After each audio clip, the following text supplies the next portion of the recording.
19ನೇ ಶತಮಾನದ ಅಂತ್ಯ ಅಂದರೆ 1890ರ ದಶಕ. ಭಾರತ ಅಕ್ಷರಶಃ ಬ್ರಿಟಿಷರ ಕಾಲಿನ ಕೆಳಗೆ ನಲುಗುತ್ತಿತ್ತು. ಅಹಿಂಸಾತ್ಮಕ ಹೋರಾಟ ಇನ್ನು ಶೇಷಾವಸ್ಥೆಯಲ್ಲಿದ್ದ ಕಾಲವದು. ಆ ಸಮಯದಲ್ಲಿ ಇಡೀ ದೇಶದ ಜನರಲ್ಲಿ ಒಂದು ರೀತಿಯ ಹತಾಶೆ ಮತ್ತು ಭಯ ಮನೆ ಮಾಡಿತ್ತು. ಮಹಾರಾಷ್ಟ್ರ ಪುಣೆಯಲ್ಲಿ ಮಾತ್ರ ಒಂದು ವಿಭಿನ್ನವಾದ ಕಿಚ್ಚು ಒತ್ತಲು ಶುರುವಾಗಿತ್ತು. ಅಂದು ಬ್ರಿಟಿಷರ ದಬ್ಬಾಳಿಕೆ ಮಿತಿ ಮೀರಿತ್ತು. ಅವರು ಕಾನೂನುಗಳನ್ನು ಭಾರತೀಯರ ಸಂಸ್ಕೃತಿ ಮತ್ತು ಗೌರವಕ್ಕೆ ಧಕ್ಕೆ ತರುವಂತಿದ್ದವು. ಅದರಲ್ಲಿಯೂ ಪುಣೆಯ ಪರಿಸ್ಥಿತಿ ತುಂಬಾ ಗಂಭೀರವಾಗಿತ್ತು. ಒಂದು ಕಡೆ ಪ್ಲೇಗ್ ಎಂಬ ಮಹಾಮಾರಿ ಇಡೀ ನಗರವನ್ನು ನುಂಗುತ್ತಿತ್ತು. ಮತ್ತೊಂದು ಕಡೆ ಈ ಪ್ಲೇಗ್ ಅನ್ನು ಹತ್ತಿಕ್ಕುವ ನೆಪದಲ್ಲಿ ಬ್ರಿಟಿಷ್ ಅಧಿಕಾರಿಗಳು ಮನೆಗಳನ್ನು ಹಾಳು ಮಾಡುತ್ತಿದ್ದರು. ಜನರಲ್ಲಿ ಆಕ್ರೋಶವಿತ್ತು, ಆದರೆ ಅದನ್ನು ಹಾದಿಗೆ ತರುವ ನಾಯಕತ್ವದ ಹುಡುಕಾಟದಲ್ಲಿ ಎಲ್ಲರೂ ಇದ್ದರು. ಇದೇ ಹೊತ್ತಿನಲ್ಲಿ ಇತಿಹಾಸ ಪುಟಗಳನ್ನು ಅಜರಾಮರಗೊಳಿಸುವಂತ ಈ 3 ಹೆಸರುಗಳು ಮುನ್ನೆಲೆಗೆ ಬರುತ್ತವೆ. ದಾಮೋದರ್, ಬಾಲಕೃಷ್ಣ, ವಾಸುದೇವ. ಇವರೇ ಚಾಂಪೇಕರ್ ಸಹೋದರರು. ಭಾರತದ ಕ್ರಾಂತಿಕಾರಿ ಇತಿಹಾಸದ ಮೊದಲ ಸಾಲಿನಲ್ಲಿ ಇವರ ಹೆಸರು ಏಕೆ ನಿಲ್ಲುತ್ತದೆ ಗೊತ್ತಾ?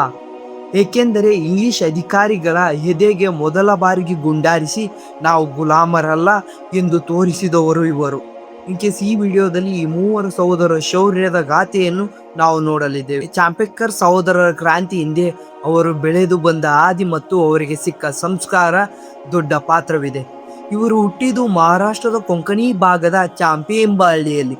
ನಂತರ ಇವರ ಕುಟುಂಬ ಪುಣೆ ಹತ್ತಿರದ ಚಿಂಚವಾಡಕ್ಕೆ ಬಂದು ನೆಲೆಸಿದರು. ಇವರ ತಂದೆ ಹರಿಪಂತ್ ಚಾಪೆಯವರು.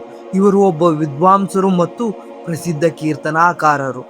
ದಾಮೋದರ್, ಬಾಲಕೃಷ್ಣ ಮತ್ತು ವಾಸುದೇವ ಈ 3 ಸಹೋದರರು ತಂದೆಯ ಜೊತೆಗೆ ಹಳ್ಳಿಗೆ ಹೋಗಿ ಕೀರ್ತನೆಗಳಲ್ಲಿ ಭಾಗವಹಿಸುತ್ತಿದ್ದರು. ಈ ಕೀರ್ತನೆಗಳು ಕೇವಲ ಭಕ್ತಿಗೀತೆಯಾಗಿರಲಿಲ್ಲ. ಹರಿಪಂತ್ ಅವರು ಧರ್ಮದ ಜೊತೆಗೆ ದೇಶ ಇಂದಿನ ಸ್ಥಿತಿ, ಪರಕೀಯರ ಆಡಳಿತದ ಅನ್ಯಾಯದ ಬಗ್ಗೆ ಜನರನ್ನು ಎಚ್ಚರಿಸುತ್ತಿದ್ದರು. ಇದು ಬಾಲಕ ಚಾಂಪೇಕರ್ ಸಹೋದರರ ಮನಸ್ಸಿನಲ್ಲಿ ಬ್ರಿಟಿಷರ ವಿರುದ್ಧ ಕಿಚ್ಚು ಹಚ್ಚಲು ಮೊದಲು ಕಾರಣವಾಗಿತ್ತು. ಇವರು ಕೇವಲ ಓದಿಗೆ ಸೀಮಿತವಾಗಿರಲಿಲ್ಲ. ಬ್ರಿಟಿಷರ ಸೈನ್ಯವನ್ನು ಎದುರಿಸಬೇಕಾದರೆ ದೈಹಿಕ ಶಕ್ತಿ ಅತಿ ಮುಖ್ಯ ಎಂದು ಅವರಿಗೆ ತಿಳಿದಿತ್ತು. ಅದಕ್ಕಾಗಿ ಅವರು ಪುಣೆಯಲ್ಲಿ ಹಿಂದೂ ಧರ್ಮದ ಸುರಕ್ಷಣಿ ಸಭಾ ಎಂಬ ಗುಪ್ತ ಸಂಘಟನೆಯನ್ನು ಸ್ಥಾಪಿಸಿದರು. ಈ ಸಂಘಟನೆಯ ಮೂಲಕ ಪುಣೆಯಲ್ಲಿ ಯುವಕರಿಗೆ ಶಸ್ತ್ರಾಸ್ತ್ರ ತರಬೇತಿ, ಕುಸ್ತಿ ಮತ್ತು ಶಿಸ್ತುಗಳನ್ನು ಕಲಿಸುತ್ತಿದ್ದರು. ಲೋಕಮಾನ್ಯ ತಿಲಕ್ ಅವರ ಕೇಸರಿ ಪತ್ರಿಕೆಯ ಲೇಖನಗಳು ಇವರ ಪಾಲಿಗೆ ವೇದ ವಾಕ್ಯಗಳಾಗಿದ್ದವು. ದೇಶಕ್ಕಾಗಿ ಏನಾದರೂ ಮಾಡಬೇಕು ಎಂಬ ಹಂಬಲ ಅವರಲ್ಲಿ ಎಷ್ಟಿತ್ತೆಂದರೆ ಅವರು ಬ್ರಿಟಿಷ್ ಸೇನೆಗೆ ಸೇರಿ ಅಲ್ಲಿ ಶಸ್ತ್ರಾಸ್ತ್ರಗಳ ಬಗ್ಗೆ ಗುಪ್ತವಾಗಿ ಕಲಿಯಲು ಕೂಡ ಪ್ರಯತ್ನಿಸಿದರು. ಒಂದು ಕಡೆ ಆಧ್ಯಾತ್ಮಿಕ ಸಂಸ್ಕಾರ, ಇನ್ನೊಂದು ಕಡೆ ಕಠಿಣ ದೈಹಿಕ ಶ್ರಮ. ಈ 3 ಸಹೋದರರು ಪುಣೆಯ ಗಲ್ಲಿಗಳಲ್ಲಿ ಬೆಳೆಯುವಾಗ ಕೇವಲ ಸಾಮಾನ್ಯ ಯುವಕರಾಗಿರಲಿಲ್ಲ, ಬದಲಿಗೆ ಬ್ರಿಟಿಷ್ ಸಾಮ್ರಾಜ್ಯವನ್ನೇ ನಡುಗಿಸಬಲ್ಲ ಜ್ವಾಲಾಮುಖಿಗಳಾಗಿ ಸಿದ್ಧರಾಗುತ್ತಿದ್ದರು. ಮುಂದೆ ಇವರ ಈ ಶಕ್ತಿ ಯಾವ ರೀತಿ ಪ್ರಕಟವಾಯಿತು ಅನ್ನುವುದು ಒಂದು ರೋಚಕ ಇತಿಹಾಸ. 1896ರ ಈ ಕೊನೆಯ ದಿನಗಳು ಪುಣೆ ನಗರಕ್ಕೆ ಪ್ಲೇಗ್ ಎಂಬ ಮಹಾಮಾರಿ ಕಾಲಿಟ್ಟಿತ್ತು. ಹಗಲಿರುಳು ಸಾವುಗಳ ಸಂಭ್ರಮವಾಗಿತ್ತು. ಹೆಣಗಳ ರಾಶಿಯೇ ಬೀಳುತ್ತಿತ್ತು. ಜನರು ಈ ರೋಗಕ್ಕೆ ಹೆದರಿ ಊರು ಬಿಡುತ್ತಿದ್ದರು. ಆದರೆ ಪುಣೆ ಜನರಿಗೆ ಈ ರೋಗಕ್ಕಿಂತ ದೊಡ್ಡದು ಒಂದು ಮಹಾಕಂಟಕ ಕಾಯುತ್ತಿತ್ತು. ಅದುವೇ ಬ್ರಿಟಿಷ್ ಸರ್ಕಾರ ನೇಮಿಸಿದ special plague officer WC rad. Rad ಒಬ್ಬ ಮನುಷ್ಯತ್ವವಿಲ್ಲದ ಅಧಿಕಾರಿಯಾಗಿದ್ದ.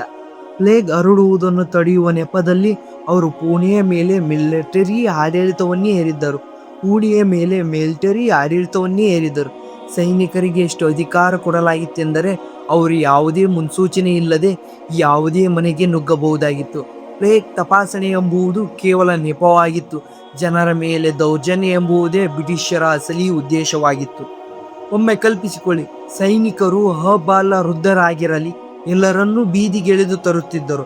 ಗರ್ಭಿಣಿಯರು, ವೃದ್ಧರು ಎನ್ನದೇ ಎಲ್ಲರನ್ನೂ ಬಲವಂತವಾಗಿ ಕ್ವಾರಂಟೈನ್ ಕ್ಯಾಂಪುಗಳಿಗೆ ಸಾಗಿಸುತ್ತಿದ್ದರು. ಸಂಪ್ರದಾಯಸ್ಥ ಕುಟುಂಬಗಳ ಅಡುಗೆ ಮನೆಗೆ, ದೇವರ ಕೋಣೆಗಳಿಗೆ ಬೂಟುಗಾಲಿನಲ್ಲಿ ನುಗ್ಗಿ ವಿಗ್ರಹಗಳನ್ನು ಅಪವಿತ್ರಗೊಳಿಸುತ್ತಿದ್ದರು. ಅಷ್ಟೇ ಅಲ್ಲ, ಪುಣೆಯ ಹೆಣ್ಣು ಮಕ್ಕಳ ಮೇಲೆ ಈ ಸೈನಿಕರು ನಡೆಸಿದ ದೌರ್ಜನ್ಯ ಅಕ್ಷಮ್ಯವಾದದ್ದು. ಸಾರ್ವಜನಿಕವಾಗಿ ಜನರ ಬಟ್ಟೆ ಬಿಚ್ಚಿಸಿ ತಪಾಸಣೆ ನಡೆಸುವ ಮೂಲಕ ಭಾರತೀಯರ ಆತ್ಮಗೌರವವನ್ನು ಕಾಲಡಿ ತುಳಿಯುತ್ತಿದ್ದರು. ಈ ದೃಶ್ಯವನ್ನು ಕಂಡು ಪುಣೆ ನಗರ ರೋಧಿಸುತ್ತಿತ್ತು. ಲೋಕಮಾನ್ಯ ತಿಲಕ್ ಅವರು ತಮ್ಮ ಕೇಸರಿ ಪತ್ರಿಕೆಯಲ್ಲಿ ಸರ್ಕಾರವು ಸೈಡು ತೀರಿಸಿಕೊಳ್ಳುತ್ತಿದೆಯೋ ಎಂದು ಗುಡುಗುತ್ತಿದ್ದರು. ಇತ್ತ ಚಾಪೇಕರ್ ಸಹೋದರರ ರಕ್ತ ಕುದಿಯುತ್ತಿತ್ತು.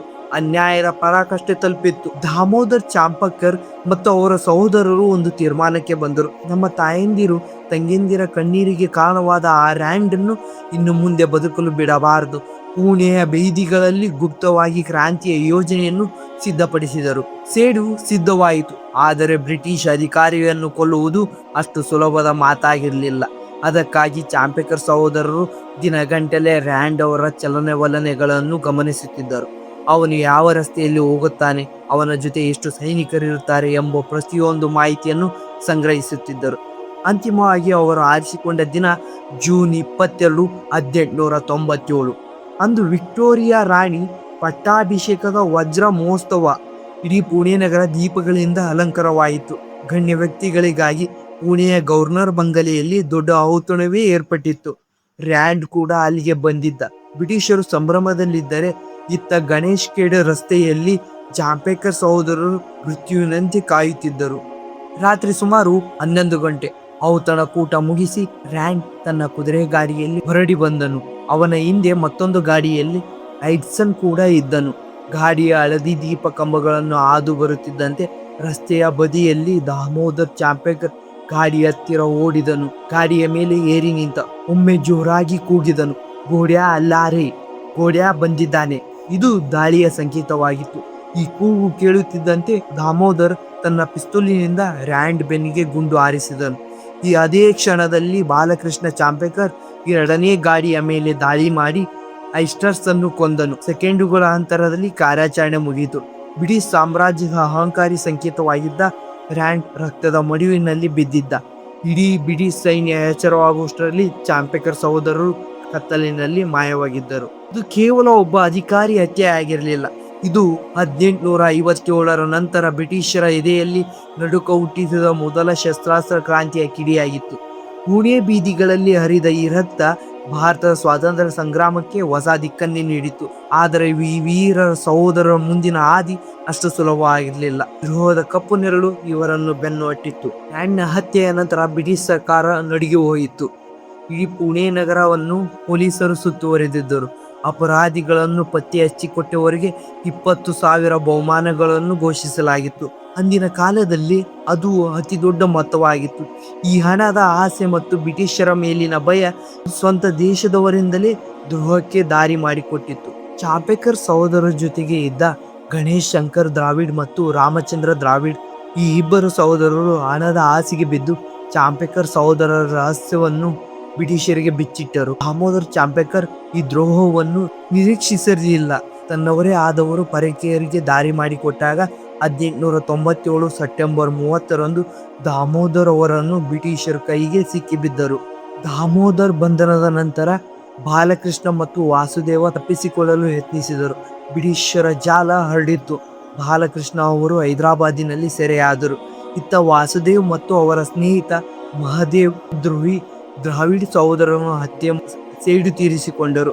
ಅಂತಿಮವಾಗಿ ಅವರು ಬ್ರಿಟಿಷ್ ಪೊಲೀಸರಿಗೆ ಶರಣಾಗಬೇಕಾಯಿತು. ಇಡೀ ಕ್ರಾಂತಿಕಾರಿಯ ತಂಡ ಈಗ ಸಲಾಖೆಗಳ ಹಿಂದೆ ಇತ್ತು. ಆದರೆ ಬಂಧನವಾದರೂ ಅವರ ಎದೆಯಲ್ಲಿ ಕಿಂಚಿತ್ತೂ ಭಯವಿರಲಿಲ್ಲ.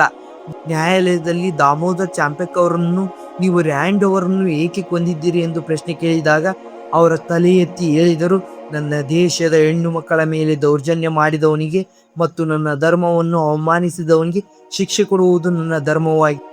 ಅವರು ಈ ಉತ್ತರ ಕೇಳಿ ಬ್ರಿಟಿಷ್ ನ್ಯಾಯಾಧೀಶರೇ ಬೆಚ್ಚು ಬಿದ್ದಿದ್ದರು. ವಿಚಾರಣೆ ನಡೆದ ಹಾದಿ ಅವರ ದೇಶ ಪ್ರೇಮಕ್ಕೆ ಸಾಕ್ಷಿಯಾಗಿತ್ತು. 1898 ಏಪ್ರಿಲ್ 18 ಎರವಾಡ್ ಜೈಲಿನಲ್ಲಿ ಸ್ಮಶಾನ ಮೌನ ಆವರಿಸಿತ್ತು. ದಾಮೋದರ್ ಚಾಂಪೇಕರ್ ಅವರು ಗಲ್ಲಿಗೇರಿಸುವ ದಿನ ಹತ್ತಿರ ಬಂದಿತ್ತು. ಸಾವಿನ ದವಡೆಯಲ್ಲಿದ್ದರೂ ಅವರ ಮುಖದಲ್ಲಿ ಒಂದು ರೀತಿಯ ದೈವಿಕ ಪ್ರಕಾಶವಿತ್ತು. ಅವರ ಜೈಲಾಧಿಕಾರಿಗಳ ಹತ್ತಿರ ಒಂದು ಕೊನೆಯ ಆಸೆಯನ್ನು ಕೇಳಿದರು. ಅದುವೇ ಭಗವದ್ಗೀತೆ. ಕೈಯಲ್ಲಿ ಭಗವದ್ಗೀತೆಯನ್ನು ಹಿಡಿದು ಮಂತ್ರವನ್ನು ಪಠಿಸುತ್ತಾ ಅವರು ಗಲ್ಲು ಗಂಬದ ಕಡೆಗೆ ಹೆಜ್ಜೆ ಹಾಕಿದರು. ದಾಮೋದರ್ ಚಾಂಪೇಕರ್ ಅವರನ್ನು ಮೊದಲು ಗಲ್ಲಿಗೇರಿಸಲಾಯಿತು. ಆದರೆ ಕತೆ ಇಲ್ಲಿಗೆ ಮುಗಿಯಲಿಲ್ಲ.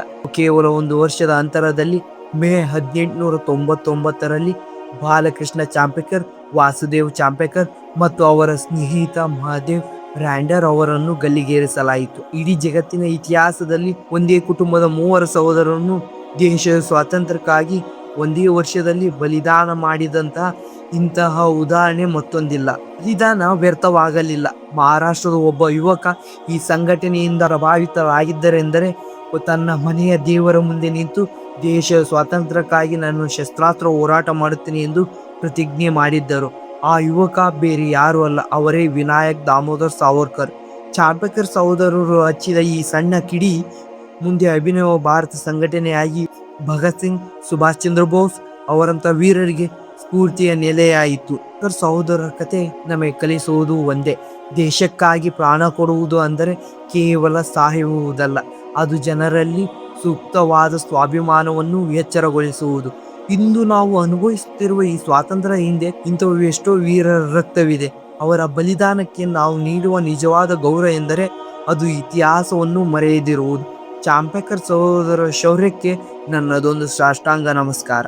ಇನ್ ಕೇಸ್ ಈ ವಿಡಿಯೋ ನಿಮಗೆ ಇಷ್ಟ ಆಗಿದೆ ಅನ್ಕೊಳ್ಳಿ. ಇಂತಹ ಹೆಚ್ಚಿನ ವಿಡಿಯೋಗಾಗಿ ಚಾನಲ್ನ ಸಬ್ಸ್ಕ್ರೈಬ್ ಮಾಡ್ಕೊಳ್ಳಿ.